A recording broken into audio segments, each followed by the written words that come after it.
Alright friends, how are you today? Aaron here in Petoskey, Michigan, way up north in the mitten, bringing you daily horoscope for Tuesday, the 8th of June 2021. Got the moon at the last degrees of Taurus, exalted in Taurus today, and around noon moving into the sign of Gemini to get ready for this solar eclipse that's happening on the 10th.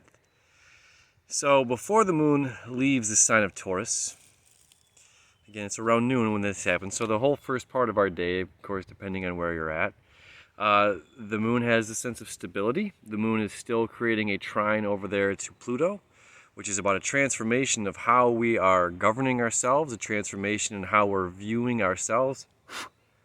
Bugs in the woods, crazy, right? And then the moon is going to be conjunct black moon Lilith, which is at 25 degrees of Taurus. So we have so black moon Lilith is also going to create a trine to Pluto. You know, and coming from this Aries energy when the moon was conjunct Eris, and how we deal with information, we also have this moon conjunct black moon Lilith energy, which is kind of a rebellious side, a rebellious feminine energy. Like, I'm not going to subdue, I'm not going to be small for anybody or lay down for this. So it's like, although the moon is stable and this exalted placement, solid ground, there's this sense of rebelliousness. So we have Uranus, which is about rebelliousness in the sign of Taurus. We have black moon Lilith, which is like, I'm not going to settle, I'm not going to lay down, I'm not going to submit or surrender, in a sense. And the Tauran energy in general is like this one foot in front of another, we're going to keep going.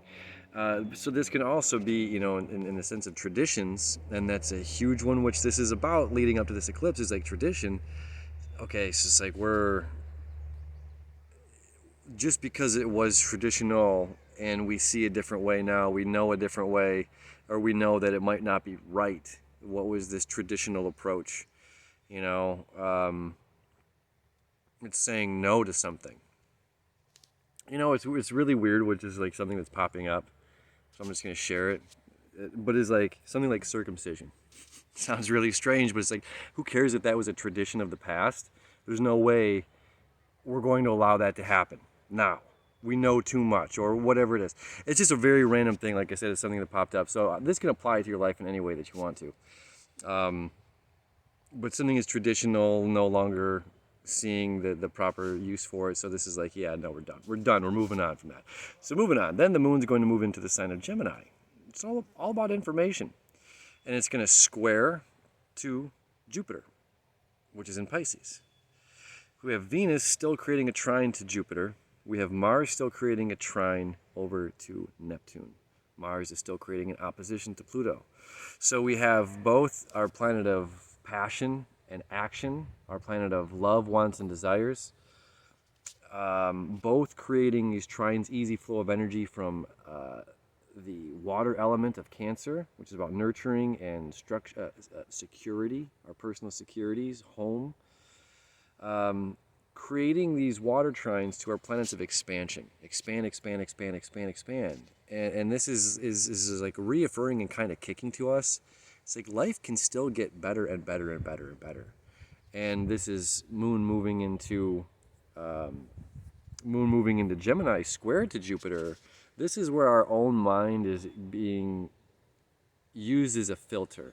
So our past is used as a filter that changes our perception of the present. So the moon square to Jupiter, the moon in Gemini, saying, I need to really observe both sides of the coin. I need to look at more possibilities.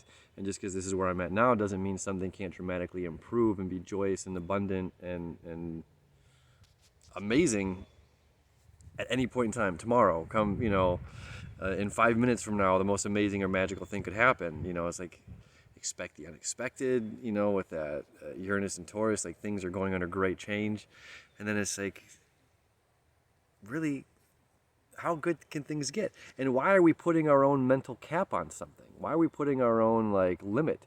Like, oh, this is as joyous as I can be. When we know in science can never measure joy. Science can never measure happiness. Science can never measure love.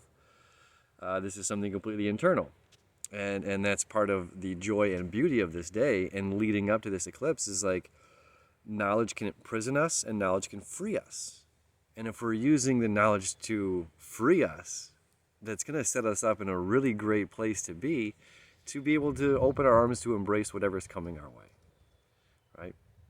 So that's our Tuesday, my friends.